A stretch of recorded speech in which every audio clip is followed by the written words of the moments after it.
تہجد کا بہتر طریقہ سنت یہ ہے کہ پہلے نیند کی جائے، تھوڑی دیر سوئے جائیں، پھر اس کے بعد رات کے آخری حصے میں اٹھ کے آپ نماز پڑھیں، اور اس میں نبی صلی اللہ علیہ وسلم سے مختلف رکعتیں منقول ہیں جی تو بہتر یہ کہ 8 رکعتوں کا معمول بنایا جائے، لیکن اگر کوئی 2 رکعت پڑھتا ہے، 4 پڑھتا ہے، 6 پڑھتا ہے، وہ بھی جائز ہے، اور اس سے 8 سے زیادہ بھی پڑھ سکتا ہے۔ اور وطر جو ہے تہجد کے بعد پڑھے جائیں، اگر جس کو یقین ہو کہ تہجد میں اٹھے گا وہ ٹھیک تو اس کو چاہیے کہ وطر وہ تہجد کے بعد پڑھے، اور اگر آپ کو ڈاؤٹ ہے کہ پتہ نہیں آنکھ کھلے گی نہیں کھلے گی تو پھر وطر پہلے پڑھ لیں ٹھیک ہے۔ اور پھر تہجد رات کے آخری حصے میں اٹھ کے پڑھ لیں۔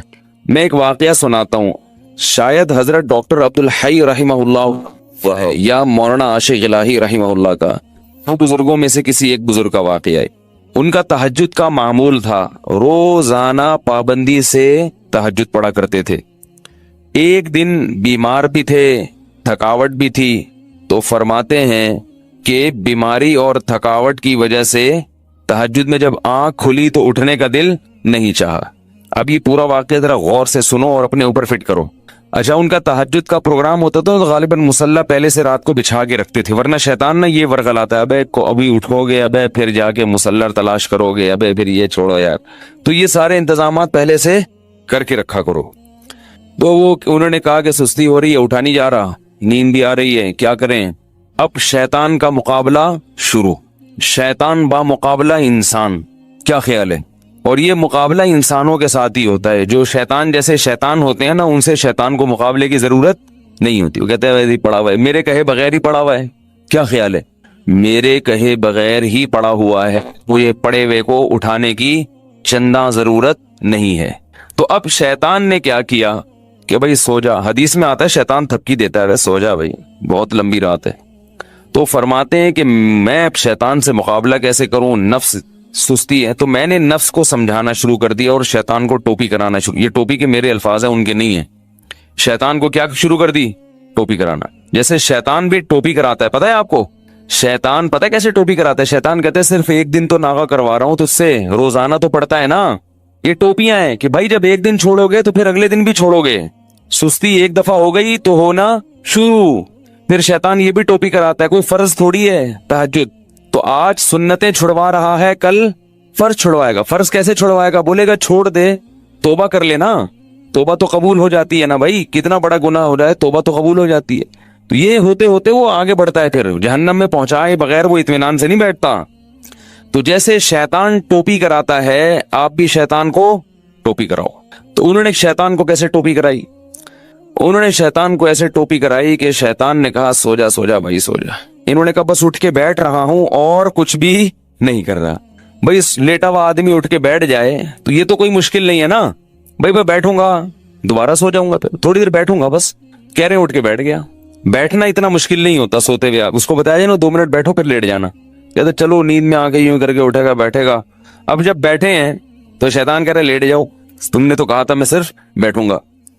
ظاہر جب اٹھ کے بیٹھتا ہے لیٹا ہوا آدمی تو سستی میں کچھ تو کمی آتی ہے نا، جو لیٹے ہوئے انسان کی پوزیشن ہوتی ہے سوتے ہوئے میں وہ بیٹھے ہوئے کی نہیں ہوتی، اس کو کچھ سستی میں کمی آتی ہے۔ اب جب اٹھ کے بیٹھے ہیں تو شیطان کہہ رہے لیٹ جاؤ، یہ کہہ رہے ہیں ایسا ہے کہ صرف کھڑا ہو جاتا ہوں، بیٹھے رہے تھوڑی دیر آنکھیں واخیں ملی، میں کھڑا ہو جاتا ہوں یا یہ واش روم میں چلا جاتا ہوں۔ تو شیطان کو اپنے نفس کو یوں بہکایا، ٹوپی کرائی کہ میں صرف واش روم میں جاؤں گا اور وہی استنجا وغیرہ قضائے حاجت یا پیشاب وغیرہ جو بھی ہے کر کے واپس آ کے لیٹ جاؤں گا، کیا خیال ہے اس میں کیا جا رہا ہے؟ تو نفس جو ہے نا اس کے لیے آمادہ ہو جاتا ہے، چلو اتنا تو چلتا ہے۔ اگر لیٹے ہوئے یہ سوچتے نا کہ پیشاب کر کے آؤں گا تو پھر مشکل ہوتا، بیٹھے ہوئے آدمی کے لیے سوچنا آسان ہے۔ تو کہہ رہے میں اٹھ کے گیا واش روم میں جو بھی پیشاب وغیرہ فرمایا کیا ہے، تو شیطان نے کہا واپس، وضو خانہ ساتھ ہی تھا، میں نے کہا وضو کر کے لیٹ جاؤں گا بس، ٹھیک ہے نا، تھوڑا سا منہ دھو لیتا ہوں، چھپکے مار دیتا ہوں۔ یہ واقعہ میں اپنے الفاظ میں بیان کر رہا ہوں، ٹھیک ہے نا، تاکہ آپ لوگ بالکل اس کے مطابق چلیں اور آپ کو یہ احساس ہو کہ ایسے ہمارے اکابر نے کیا، بزرگوں نے کیا، تو اس طرح کرنے سے کیا ہوتا ہے؟ وہی ہوتا ہے جو ان کے ساتھ ہوا، تہجد کی پابندی ہو گئی۔ تو اب کیا ہے، کہتے ہیں کہ میں گیا اور پانی کے چھپکے مارے اور پورا وضو کر لیا جلدی سے۔ وضو کے بعد بھی شیطان کیا کہہ رہا ہے، آ جا لیٹ جا بستر پہ یار، کہہ رہے میں بستر کی طرف جاتے جاتے مصلی کی طرف گیا، جلدی سے نیت باندھ لی اللہ اکبر کر کے، جلدی سے کیا کیا، کیونکہ نیت باندھنے سے پہلے سوچو گے تو شیطان واپس لے جائے گا، تو بھئی اللہ اکبر کہہ کے نیت باندھ لو، پھر دیکھا جائے گا کیا ہوتا ہے۔ تو نیت باندھ لی تو باندھ لی نا، اب تو ہو گئی نا، اب تھوڑی کہیں بھاگ سکتے ہیں, اتنا تو کوئی نالائق نہیں ہوتا کہ نماز توڑ کے بھاگ جائے. تو یہ ٹرک ہوتی ہیں سستی کو دور کرنے کی. نہیں آ رہی نا, تو اس طرح پڑھ لیا کرو نماز. آپ تہجد کی پابندی اس طرح سے کر لیں گے, تہجد پڑھو گے تو فجر تو لازمی ہوگی. تہجد کو فوکس کرو تو فجر نہیں جائے گی کہیں انشاءاللہ. اگر تہجد رہ بھی گئی تو فجر تو ہو جائے گی نا. شیطان ٹوپی کرا کے تہجد چھڑوائے گا تو آپ بولو گے یار بہت ٹوپیاں ہو گئی ہیں, تہجد چھوڑ دی, فجر تو فرض ہے. نماز خشوع و خضوع سے پڑھنا, بول تو نماز پڑھنا کتنا مشکل, اوپر سے دل لگا کے پڑھو. نماز پڑھنا آسان تھوڑی ہے, 5 ٹائم پوری زندگی پڑھتے رہنا, پھر دل لگا کے, دل لگے نہ لگے کوشش کرنا لگانے کی, اور مشکل کام ہے. دل ہی نہیں لگتا انسان کا, ادھر ادھر لوگوں کو دیکھو نا نماز میں ناک میں انگلیاں گھما رہے ہیں, کان میں انگلیاں گھما رہے ہیں, پتہ نہیں کیا کیا کر رہے ہیں, ہلے جا رہے ہیں. میں بھی اسلام آباد ایئرپورٹ پہ تھا تو ایک عرب آیا میرے ساتھ کھڑا ہو گیا. میں تلاش کر رہا تھا جماعت کے لیے کوئی بندہ ملے ایئرپورٹ پہ نا, جماعت کرایا کریں, اکیلے نہ پڑھا کریں. تو جو مسلح بنا ہوا تھا, میں تھوڑا انتظار کیا, میں نے کہا دیکھوں کو بندہ آتا ہے. تو ظہر کی نماز تھی, میں نے کہا نماز پڑھتا ہوں. تو وہ عرب پینٹ شرٹ میں تھا, مجھے نہیں میں نہیں پہلے پہچانا کہ یہ عربی ہے, کیونکہ پینٹ شرٹ پہنی ہوئی تھی اور کلین شیف تھا. تو وہ عرب جماعت کے بڑے پابند ہوتے ہیں. اس نے کہا جماعت, میں نے کہا آ جاؤ. اب میں امام بنا, وہ مقتدی بن کے میرے ساتھ کھڑا ہو گیا. اب ساتھ جب کھڑا ہوا ہے وہ, تو ہل رہا ہے, یوں ہلا رہا ہے, یوں ہلا. مجھے بڑی الجھن ہو رہی کہ کیا کر رہا ہے بھائی, تو تمیز سے کھڑا ہو جا تھوڑی دیر کے لیے. ہلے جا رہا ہے. پھر حد یہ ہوئی کہ پینٹ اپنی سیدھی کی یوں کر کے. پینٹ جب سیدھی نہیں ہوئی تو بیلٹ کھولی نماز میں بیلٹ کھول کے پوری اچھی طرح سے ٹائٹ کی. پوری نماز اس طرح پڑھی ہے. مجھے بڑا وہ ہو رہا تھا کہ بھائی یہ کیا ہے. تو وہ قرآن کی آیت یاد آ رہی تھی, والذین هم فی صلاتہم خاشعون, کہ جنت میں جانا ہے تو نماز پڑھنا کافی نہیں ہے, نماز خشوع و خضوع سے. تو دل تو اپنے قابو میں نہیں ہے نا, کم از کم ظاہری جسم تو اپنے قابو میں ہے, اس کو تو انسان قابو میں رکھے. وہ بھی ہلے جا رہا ہے. جب اس نے پینٹ سیدھی کرنا شروع کی, بیلٹ کھول کے, ہے نا کہ یہ زیادہ ہو گئی بھائی, یہ زیادہ ہو گئی. تو ایک صاحب کو میں دیکھتا تھا کہ جب بھی وہ نماز شروع کرتے تھے, نماز تکبیر کے بعد ہاتھ باندھا, اس کے بعد اپنا چشمہ اتار کے جیب میں رکھا. ارے یہ نماز سے پہلے چشمہ اتار کے جیب میں رکھ لو. ہمارے حضرت فرمایا کرتے تھے کہ لوگوں کو پتہ نہیں کیا ہے, نماز کی نیت باندھتے ہی خارج شروع ہو جاتی ہے. فرض نماز کے بعد ہاتھ اٹھا کے دعا مانگنا یا اجتماعی حیت پہ دعا مانگنا کسی بے غبار صحیح حدیث سے ثابت نہیں ہے. کسی بھی صحیح حدیث سے, ایک روایت ہے جو ذرا کمزور ہے, جس میں آتا ہے کہ ایک دفعہ نبی صلی اللہ علیہ وسلم نے فرض نماز کے بعد ہاتھ اٹھائے ہیں, مگر وہ روایت کمزور ہے. اور اگر اس کو صحیح مان بھی لیا جائے تو ایک دفعہ. سمجھ میں آ رہی بات؟ تو کتنی دفعہ؟ ایک دفعہ. اصول فقہ کی کتابوں میں لکھا ہوا ہے, تو چاروں مذاہب کی فقہ کی کتابوں میں, کہ حدیث اگر کوئی عمل کثرت سے کیا جاتا ہو اور اس کا نقل کرنے والا صرف ایک ہو, تو یہ بات بھی حدیث میں شک پیدا کر دیتی ہے. ایک دفعہ اگر نبی صلی اللہ علیہ وسلم نے کیا ہے تو پتہ یہ چلا کہ اور وہ بھی اجتماعی نہیں, انفرادی طور پر. سمجھ میں آ رہی ہے بات؟ انفرادی طور پر. تو آپ بھی کبھی کبھار انفرادی طور پر رفع الیدین کر لیں. عام معمول اگر نبی کا نمازوں کے بعد, فرض نماز کے بعد ہاتھ اٹھا کر دعا کرنے کا ہوتا, چاہے اجتماعی یا انفرادی, تو اس کے نقل کرنے والے کثرت سے ہوتے. سمجھ میں آ رہی اس بارے میں؟ کیونکہ نماز کو تو بہت اہتمام اور اہمیت کے ساتھ حدیث میں بیان کیا گیا ہے, جبکہ ہم دیکھتے ہیں کہ حدیث کی کتابیں اس سے بالکل خاموش ہیں. سمجھ میں آ رہی بات؟ دوسرا مسئلہ, بعض حضرات یہ کہتے ہیں کہ بہت ساری حدیثیں ہیں جن میں آتا ہے کہ رسول اللہ صلی اللہ علیہ وسلم نے فرض نماز کے بعد دعا کی بہت ترغیب دی ہے, اور آپ نے فرمایا کہ سب سے زیادہ دعا قبول کس وقت ہوتی ہے؟ فرض نماز کے بعد. اس حدیث کا مطلب سمجھیں. جب بھی ایک حدیث کو بیان کیا جائے گا دوسری احادیث کو سامنے رکھ کر, خود نبی اور صحابہ نے اس حدیث پر کیسے عمل کیا ہے. ہم نبی کو دیکھتے ہیں کہ کہیں بھی نہیں کسی صحیح حدیث میں ملتا کہ نبی صلی اللہ علیہ وسلم کا یہ معمول تھا کہ آپ فرض نماز کے بعد ایسے دعا مانگتے تھے. خلفائے راشدین سے بھی کوئی روایت نہیں ملتی, نہ صحیح نہ ضعیف. بھائی دیکھو ہمارے ہاں تو یہ پابندی سے ہو رہا ہے نا 5 نمازوں میں ہر مسجد میں. اگر صحابہ میں بھی ایسا ہوتا تو کوئی ضعیف روایت تو ملتی نا صحابہ کرام سے, نہ صحیح ہے نہ ضعیف ہے. اور نبی سے بھی کوئی کثرت سے ایک روایت ہے, اس کی سند پہ بھی کیا ہے, ٹھیک ہے, بعض نے اس کو صحیح کہا, بعض نے ضعیف کہا, مگر وہ بھی متفق علیہ صحیح نہیں ہے. تو یہ کیسے ہو سکتا ہے کہ ایک عمل پابندی سے ہو رہا ہو اور اس کا نقل کرنے والا کوئی ہو ہی نہیں. تو اب ہم دیکھتے ہیں کہ جو حدیث میں آتا ہے فرض نماز کے بعد آپ صلی اللہ علیہ وسلم نے دعا کی ترغیب دی ہے, خود کیسے دعا مانگی ہے. تو ہم دیکھتے ہیں کہ نبی سے دوسری حدیثوں میں کیا ملتا ہے. آپ نے فرمایا جس نے فرض نماز کے بعد اللہم انت السلام پڑھا. کسی حدیث میں آتا ہے آپ نے فرمایا اللہم لا مانع لما اعطیت ولا معطی لما منعت ولا ينفع ذا الجد منک الجد. کسی میں آتا ہے جس نے فرض نماز کے بعد آیت الکرسی. خود آپ کا اپنا معمول بھی یہی. تو پتہ یہ چلا ان کلمات کو حدیث میں دعا سے تعبیر کیا جا رہا ہے. یہ وظائف ہیں. وظیفہ اس دعا کو کہتے ہیں جن کے یعنی لگے بندے کلماتوں، اس کو بھی دعا سے تعبیر کیا جاتا ہے. اس کی مثال ایسے ہے جیسے ہم کہتے ہیں افطار کی دعا، آذان کے بعد کی دعا، مسجد میں داخل ہونے کی دعا، مسجد سے باہر نکلنے کی دعا. تو وہ دعا کیا ہے؟ اللہم افتح لی ابواب رحمتک، مخصوص کلمات. اذان کے بعد کی دعا کیا ہے؟ اللہم رب ہذہ الدعوۃ التامہ. تو فرائض کے بعد جو دعا ہے وہ بھی کیا ہے؟ آیت الکرسی، اللہم انت السلام، اللہم لا مانع لما اعطیت. یہ کلمات، ان کلمات کو کیا کہا گیا ہے؟ بولو بھائی، دعا. اور ابن تیمیہ رحمہ اللہ کی رائے یہ ہے جو تفرد ہے کہ فرض نماز کے بعد سے مراد ہے جو اتحیات کے درود شریف کے بعد ہم دعا پڑھتے ہیں، رب اجعلنی مقیم الصلاۃ ربنا آتنا، جو کیونکہ حدیث میں آتا ہے دبور کل صلاۃ.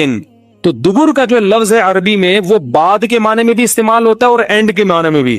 ابن تیمیہ رحمہ اللہ کہتے ہیں کہ جو ہم نماز کے آخر میں اتحیات پڑھتے ہیں، پھر درود شریف پڑھتے ہیں، اس کے بعد جو دعائیں کرتے ہیں نا، تو فرض نماز کے بعد سے مراد کیا ہے؟ یہ والی. لیکن یہ ان کا تفرد ہے. ہم کہتے ہیں ایسا نہیں بلکہ سلام کے بعد. مگر دعائیں کون سی؟ وہ جو منقول ہیں. یہاں تک میں سمجھا پایا اپنی بات؟ آگے چلیں. اور نبی صلی اللہ علیہ وسلم نے مختلف مواقع پر مختلف وظائف پڑھے ہیں فرض نماز کے بعد. کبھی آیت الکرسی، کبھی اللہم انت السلام. تو ہم یہ کہتے ہیں. دوسری طرف حضرت عائشہ رضی اللہ تعالی عنہا کی حدیث ہے کہ آپ صلی اللہ علیہ وسلم فرض نماز کے بعد اللہم انت السلام کے بقدر بیٹھتے تھے اور پھر کھڑے ہو جایا کرتے تھے. ان دونوں حدیثوں کو ملا کے پتہ چلتا ہے کہ فرض نماز کے بعد جتنے وظائف منقول ہیں یہ سارے نہیں پڑھنے، کبھی کوئی اور کبھی کوئی. اہمیت چونکہ اللہم انت السلام کی زیادہ ہے اور وہ دائمی معمول رہا ہے نبی کا، جیسے حضرت عائشہ کی، تو اس کو ہم نے اہمیت دی. اور ہم کہتے ہیں کہ پھر آپ فوراً کھڑے ہو کر سنتوں میں مشغول ہو جائیں، باقی وظائف اور تسبیحات آپ پڑھیں سنتوں کے بعد. اس طرح تمام حدیثوں میں تطبیق. اور اہل حدیث حضرات یہ کہتے ہیں کہ نہیں، فرض نماز کے بعد ہی آپ تمام معمولات پورے کریں، اس کے بعد سنتیں پڑھیں. تو یہ علماء میں ایک اختلاف ہے. لیکن ہاتھ اٹھا کے دعا مانگیں جیسے ہمارے ہاں رائج ہے، یہ کہیں بھی نہیں ہے. حتیٰ کہ چاروں، یہ تو اب یعنی اہل حدیث میں بھی نہیں ہے، وہ تو سب کو پتا ہے نہیں ہے. یہ فقہ حنفی میں بھی نہیں ہے، فقہ شافی میں بھی نہیں ہے، فقہ مالکی میں بھی نہیں ہے، اور فقہ حنبلی میں بھی نہیں ہے. کیونکہ فقہ حنفی کی کتابیں بھی اس سے خالی، فقہ مالکیہ، شافعیہ، حنابلہ ان کی کتابیں بھی اس سے بالکل خالی. نہ صرف خالی بلکہ اس کے مخالف. فتاوی عالمگیریہ فقہ حنفی کی کتاب ہے نا، اس میں لکھا ہے کہ امام کو چاہیے کہ سلام پھیرنے کے بعد اللہم انت السلام کے بقدر بیٹھے اور اس کے بعد کھڑا ہو جائے. یہ کہیں بھی نہیں لکھا کہ اس میں کیا کرے، اجتماعی دعا مانگے یا انفرادی دعا مانگے، کہیں بھی نہیں لکھا ہوا، بلکہ اس کے خلاف لکھا ہوا ہے. تو اس لیے یہ فقہ حنفی میں بھی نہیں ہے. ہاں، یہ ہمارے اکابر میں ایک چیز رائج ہو گئی ہے، ہمارے بزرگوں میں، جو ہندوستان میں بہت تیزی سے، بولو بھائی، پھیل گئی. جب رائج ہو گئی تو حضرت مفتی محمد شفیع صاحب رحمہ اللہ تعالیٰ کا اجتماعی دعا پر ایک رسالہ ہے، مفتی اعظم جو تھے، انہوں نے فرمایا کہ اب اس کو ایک دم ختم کرنے میں کیا ہے، آیا کہ اس لیے کسی مسجد میں اگر یہ دعا مانگی جا رہی ہے تو ختم کرنے پر اصرار نہ کیا جائے، کیونکہ فی نفسی ہی تو دعا کا موقع ہے نا فرض کے بعد. بھائی فی نفسی ہی حدیث میں آتا ہے کہ فرائض کے بعد دعا قبول ہوتی ہے، اس کی یہ کیفیت نہیں ہے. تو فی نفسی ہی نماز کے بعد دعا کا ایک موقع ہے، تو اس میں عوام نے کچھ چیزیں اپنی طرف سے لگا کے اجتماعی ہیئت بنا دی. تو چونکہ ایک ہوتی ہے، ایک چیز کا سرے سے کوئی اصل ہی نہیں ہے، اور ایک اصل ہے مگر اس کی کیفیت منقول نہیں ہے، تو اس میں معاملہ تھوڑا سا کیا ہو جاتا ہے، اہون ہو جاتا ہے، کمتر ہو جاتا ہے. تو اس لیے انہوں نے لکھا کہ چونکہ یہ اتنی زیادہ پھیل گئی ہے، اس کو ایک دم ختم کرنا، اس میں فتنہ بہت ہے، اور خود شریعت ہی فتنے کو پسند نہیں کرتی. تو ائمہ کرام کو چاہیے محبت سے لوگوں کی ذہن سازی کریں، لیکن ایک دم اس کو چھوڑنے کی کوشش، بولو بھائی، نہ کریں. یہ کون کہہ رہا ہے؟ مفتی اعظم، جو حضرت مفتی تقی صاحب کے کیا تھے، والد.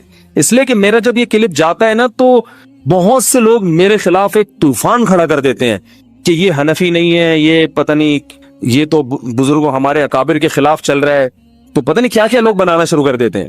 تو ہمارے اکابر قرآن و سنت کے فالوورز تھے، لیکن اگر کسی اکابر نے کوئی چیز کر دی ہے تو اب یہ تو نہیں کہ اس کو آپ نے لازمی قرآن و حدیثی کے مطابق کرنا ہے کیونکہ ہمارے بزرگ نے کر دی ہے، ایسا تھوڑی ہوتا ہے۔ کسی بزرگ سے بھی تو خطا ہو سکتی ہے، بڑے بڑے علماء سے خطا ہوئی ہے۔ میرے شیخ و مرشد مفتی رشید احمد صاحب جن سے میں اتنے سال بیعت کا تعلق رہا، تو ایسا الفتاوی میں ان کے بعض مسائل سے ہم نے رجوع کیا ہے، ہم نے کہا یہ حضرت کی رائے تھی مگر ہم اس سے متفق بولو بھائی نہیں ہے، تو اب اس کا یہ مطلب کہ ہم اکابر کو نہیں مانتے؟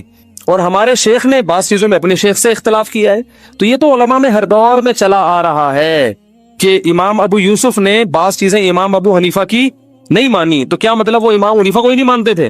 تو اگر بعض اکابر، سب نہیں، اگر ہم اپنے کسی بعض اکابر سے کوئی مسئلے میں اختلاف کر لیتے ہیں تو اس کا یہ مطلب نہیں ہے کہ ہم ان اکابر کو گمراہ سمجھنے لگے ہیں۔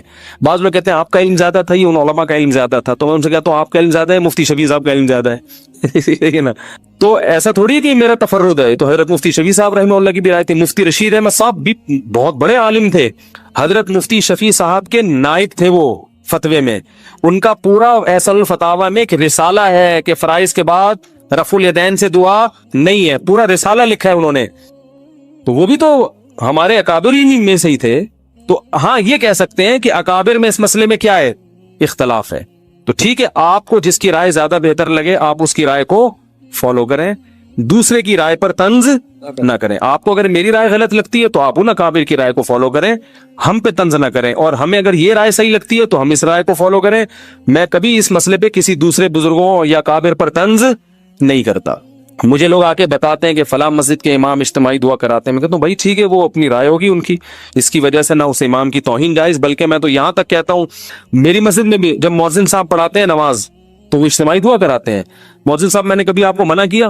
میں اس لیے منع نہیں کر رہا، میرے مقلد تھوڑی ہیں، یہ کہہ سکتے ہیں بھائی فلاں امام بھی کر رہے ہیں، فلاں بزرگ بھی کر رہے ہیں، فلاں وہ عالم، وہ آپ سے بڑے عالم ہے وہ کر رہے ہیں، تو یہ میرے تھوڑی مقلد ہیں، تو میں کیا کہوں گا بھائی جب ایک اتنے بڑے عالم کو فالو کر رہے ہیں تو میں کیا کہہ سکتا؟ میں اپنی رائے دلائل کی دنیا میں پیش کر دوں گا، بھئی یہ سمجھ میں آ رہی ہے ٹھیک ہے، نہیں آ رہی ہے تو بھی ٹھیک ہے، کوئی اتنا بڑا ایشو نہیں ہے کہ جس پہ ہم ایک دوسرے کے خلاف مناظرے کریں، فتوے دیں۔ ساری مسجدیں جتنی بھی ہیں سب میں اجتماعی دعا ہوتی ہے، لوگ مجھے آ کے بتاتے ہیں وہ تو کر رہے ہیں، کہتا ہوں بھائی وہ بھی سنت ہی کو اپنے لحاظ سے فالو کر رہے ہیں، اللہ نے ان کو جتنا علم دیا، جتنی سمجھ دی، اور جو ان کے بس میں تھا اس کے حساب سے ان کو یہ صحیح لگا تو وہ اس کو فالو کر رہے ہیں۔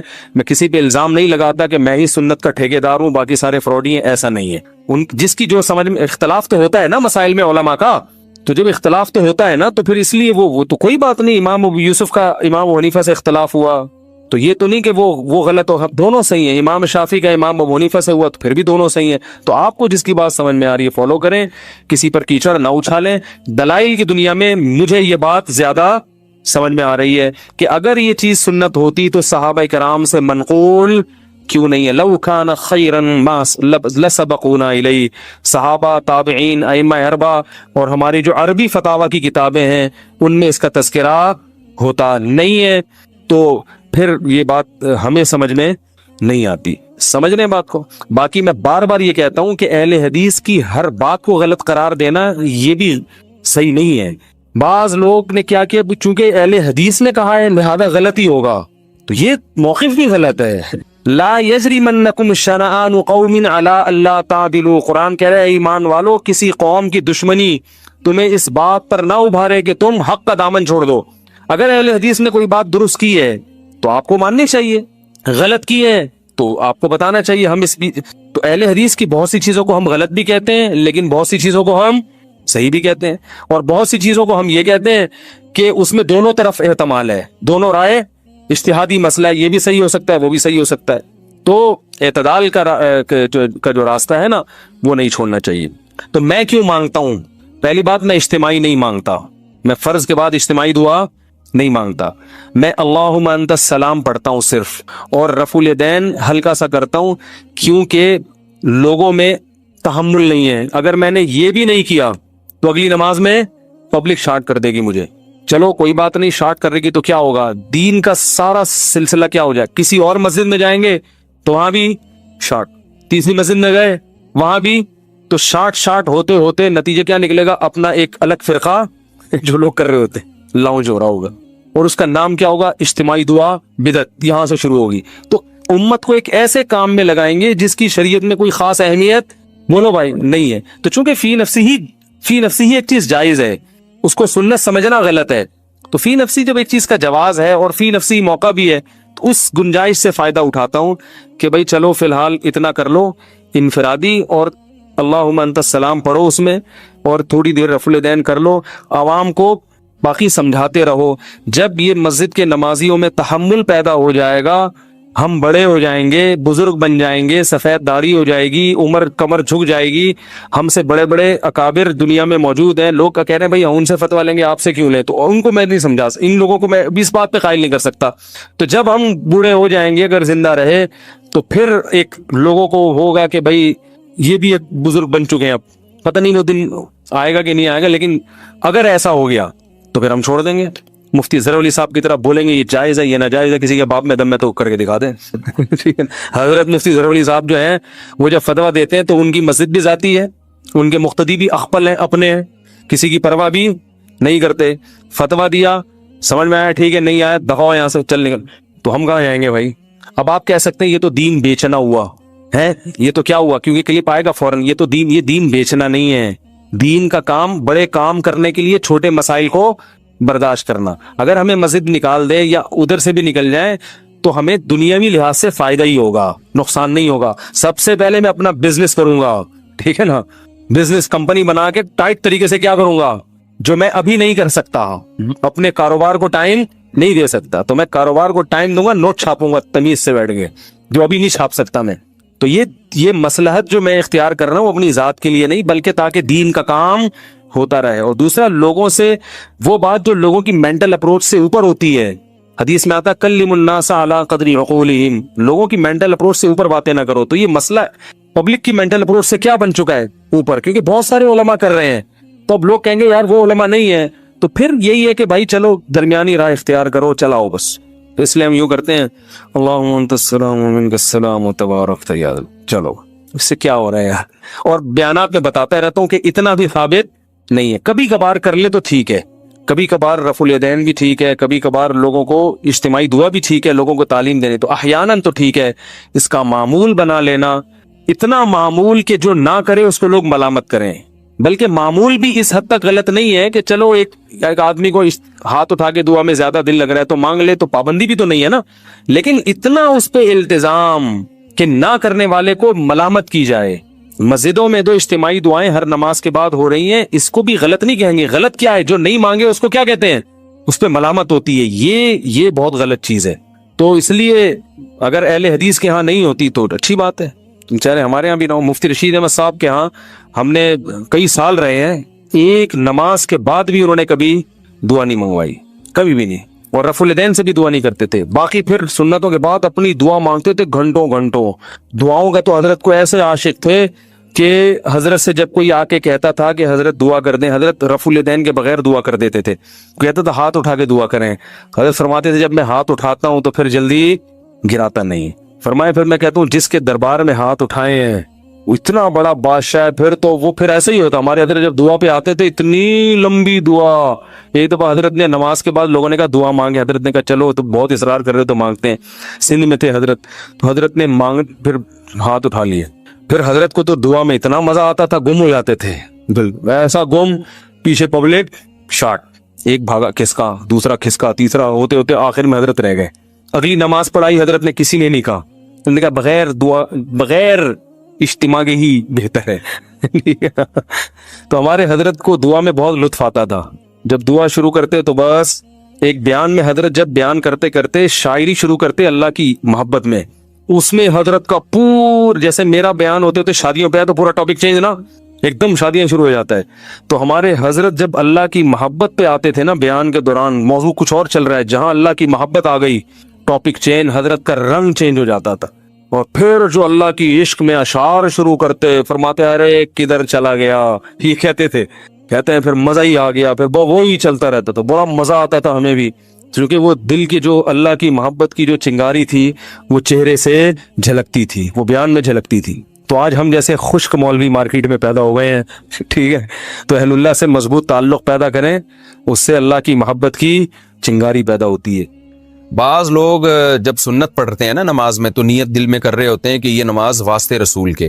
تو دیکھیں اس کے دو مطلب ہو سکتے ہیں. ایک تو یہ کہ عبادت تو میں اللہ کے لیے کر رہا ہوں لیکن رسول کے واسطے کا مطلب یہ ہے کہ نبی صلی اللہ علیہ وسلم جب قیامت کے دن ملیں گے، آپ سے میری ملاقات ہوگی، تو آپ صلی اللہ علیہ وسلم بھی خوش ہوں گے کہ اس نے میری سنت کو زندہ کیا.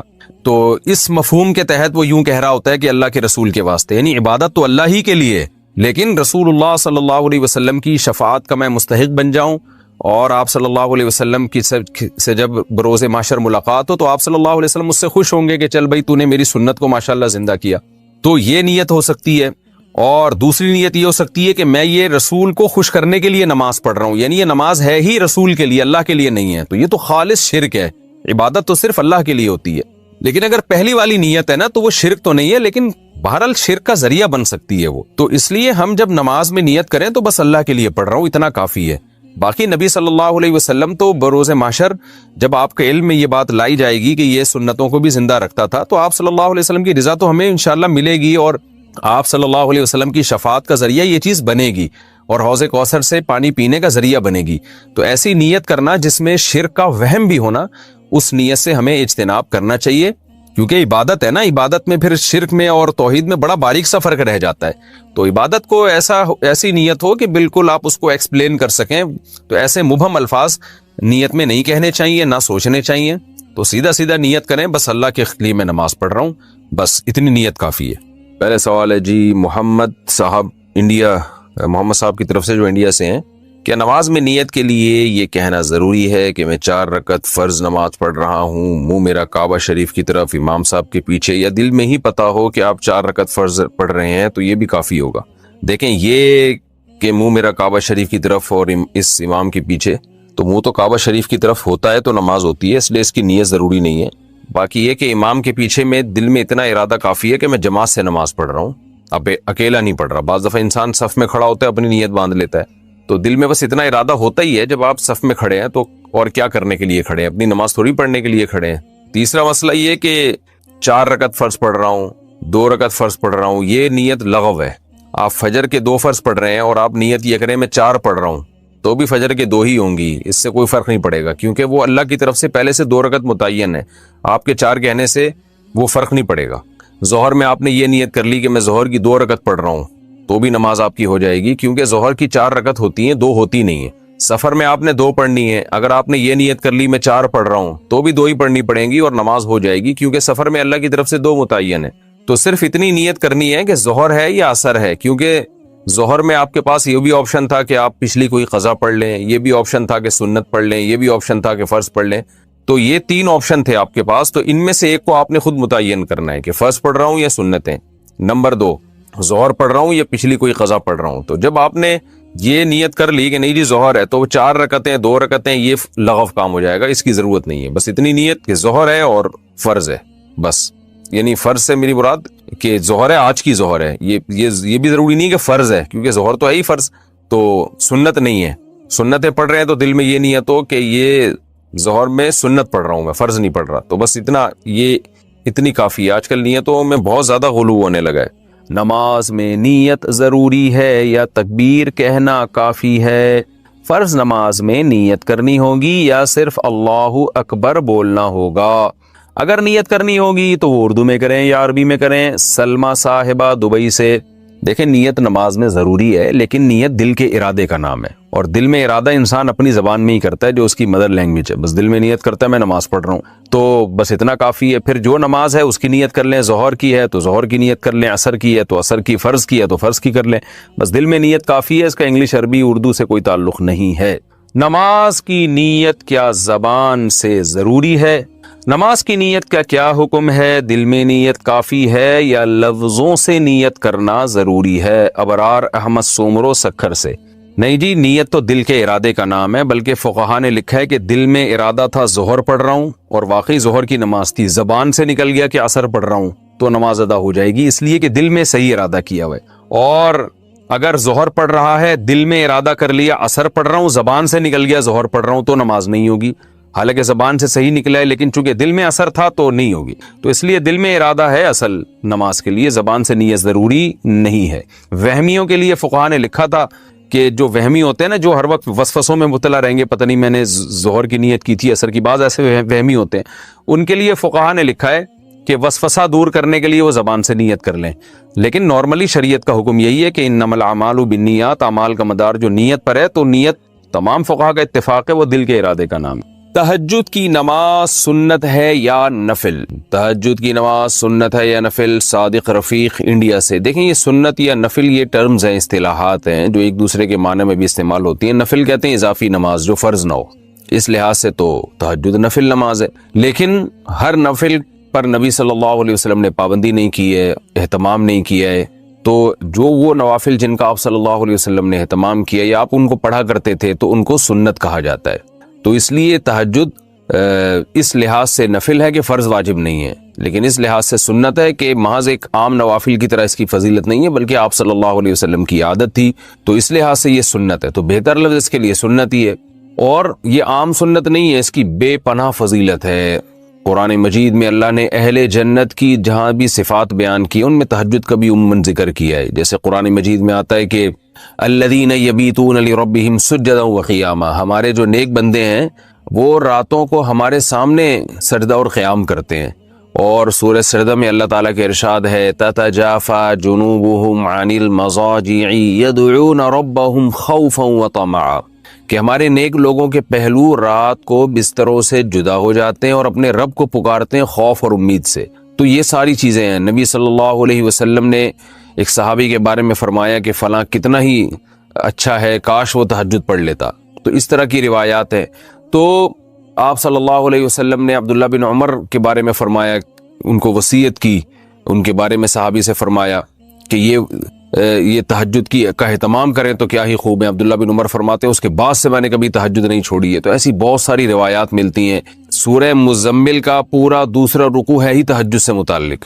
ان ربک یعلم انک تقوم ادنی من ثلثی اللیل ونصفہ وثلثہ وطائفۃ من الذین معک واللہ یقدر اللیل والنہار، کہ آپ پوری رات تہجد نہیں پڑھ سکتے، آپ کو دن میں یعنی آپ کے جو ساتھی ہیں ان کو مزاربت بھی کرنی ہے، دنیا کے معاملات بھی نمٹانے ہیں، دن میں بعض دفعہ جہاد بھی کرنا ہے، تو آپ رات کا کچھ حصہ اٹھ جائیے، آپ بھی اور آپ کے ساتھی بھی۔ تو بہت ہی اہتمام ہے۔ اور فقرؤوا ما تیسر منہ، اور اس میں جتنی تلاوت ممکن ہو آپ اللہ کے سامنے کھڑے ہوں اور قرآن کی تلاوت کیجیے۔ تو یہ اتنی ساری احادیث، اتنی ساری روایات سے علماء کہتے ہیں کہ بہت زیادہ محرومی کا باعث ہے یہ عمل کہ ایک آدمی تہجد نہ پڑھتا ہو۔